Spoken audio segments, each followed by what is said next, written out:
When he spoke, people listened. Not because he was the loudest, not because he was the strongest, but because he had lived 95 long, extraordinary years and carried the kind of wisdom you can only earn through time, loss, and survival. When asked what the most important lesson was for staying healthy into old age, he didn't mention diet. He didn't mention exercise. He didn't even mention genetics. Instead, he leaned in with clear, sharp eyes and said, "There's one thing you must avoid as you grow older. One thing more dangerous than disease, loneliness, or bad habits." And what he said next was shocking, because it's something almost everyone falls into without even realizing it. The silent enemy of aging, it wasn't smoking. It wasn't junk food. It wasn't even chronic stress. The one thing he warned about? Stagnation. Mental stagnation. Emotional stagnation. Physical stagnation. He had watched it happen over and over again. Friends who retired and stopped learning. Neighbors who stopped meeting new people. Elders who settled into tiny, unchanging routines and slowly, quietly faded away.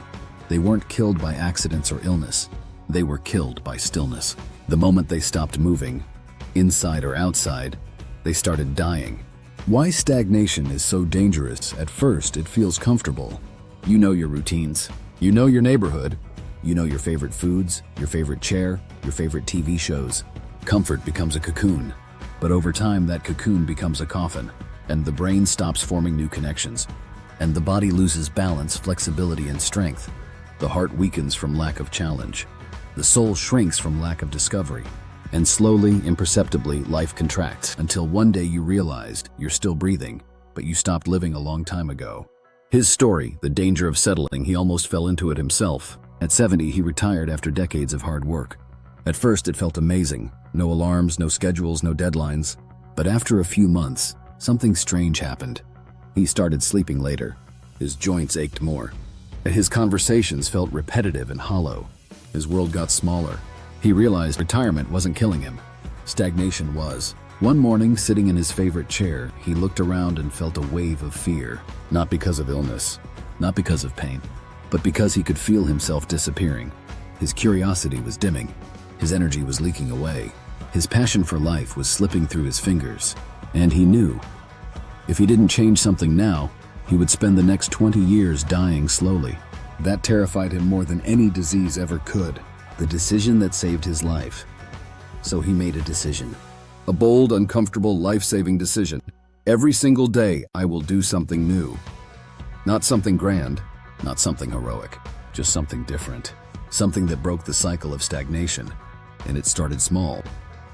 Walking a different route around the neighborhood. Reading books from genres he never touched before. And trying foods he couldn't even pronounce. Talking to strangers. Learning basic phrases in new languages. Picking up hobbies he knew he would be bad at and laughing about it. The awakening.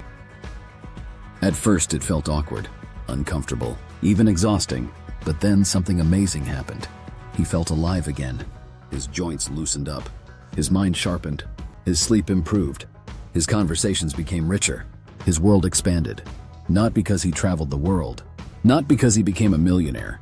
But because he became a student of life again. At 70, at 80, at 90. What science now confirms. Modern research now proves what he learned through experience. Neuroplasticity, the brain's ability to adapt and grow, continues into old age, but only if challenged. And physical balance and muscle strength can improve even into your 90s, but only if trained. New experiences stimulate the release of dopamine and serotonin, chemicals that boost mood and memory. Lifelong learning reduces the risk of dementia by up to 60%. Growth isn't something you outgrow, it's something you must chase harder the older you get. The new rule of aging, he created a simple rule for himself. The day I stop learning is the day I start dying. It wasn't about ambition. It wasn't about achievement. It was about staying awake in a world that tempts you to drift into passive living. He believed that every day offered two choices: expand or shrink. There was no standing still. If you weren't moving forward, you were slipping backward. And as he grew older, he noticed something profound. Those who lived the longest, with the most joy, the most vitality, weren't the luckiest or the wealthiest.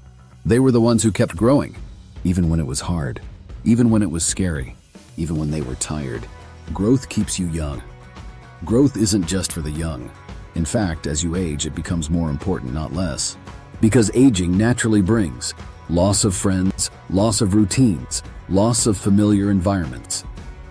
If you don't replace those losses with new experiences, the emptiness grows, and emptiness invites decline. But growth, even tiny daily growth, fills the spaces that loss leaves behind. His daily growth ritual. He created a ritual to fight stagnation. Learn one new thing every day. Meet one new person every week. Go one new place every month. Face one small fear every season. It didn't have to be big. Sometimes he learned a new joke. Sometimes he visited a new coffee shop. Sometimes he just tried painting a terrible landscape. It didn't matter. The act of reaching, not the result, was the point. The real risk of stagnation doesn't announce itself with a trumpet. It creeps in quietly. You cancel plans because it's easier to stay home. You eat the same foods because it's safer. You skip learning because it's too late to change. And before you realize it, the world shrinks. Your body shrinks. Your spirit shrinks. Until life becomes not something you live, but something you endure. His warning to the next generation. Before he turned 95, he wrote a letter to his grandchildren. In it, he said, "Promise me you'll stay curious. Promise me you'll stay uncomfortable. Promise me you'll never settle into a life small enough to fit inside four walls. Keep chasing the edges of yourself. That's where life stays alive." He didn't fear death. He feared dying while still alive, losing his spark, his wonder, his sense of awe. That's why he fought stagnation like a disease, because to him it was worse than any physical illness. It was the quiet suffocation of the soul. And the saddest part?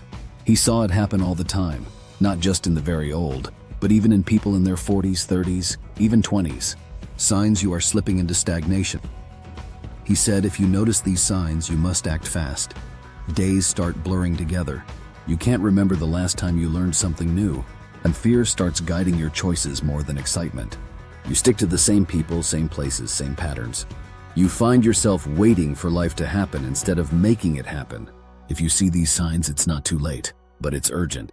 How he reignited life at every stage.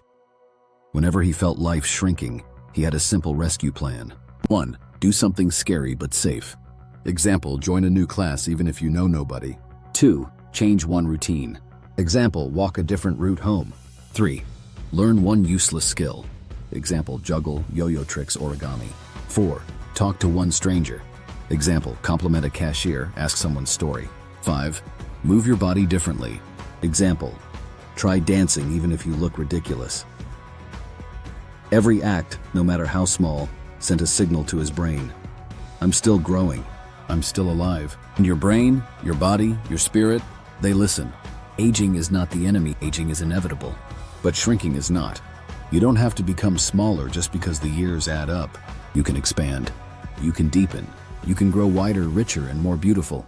The best people he knew didn't just get older. They became larger souls, full of stories, laughter, resilience, and light.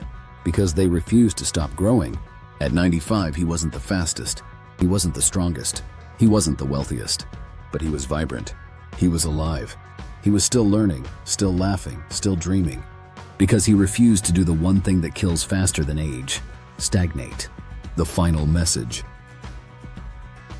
Before he passed, he gathered his family and said, "Promise me you'll stay alive, not just with your heart beating, but with your soul awake. Promise me you won't settle for small lives, safe routines, easy paths. Promise me you'll fight for curiosity, wonder, learning, and laughter until your very last breath."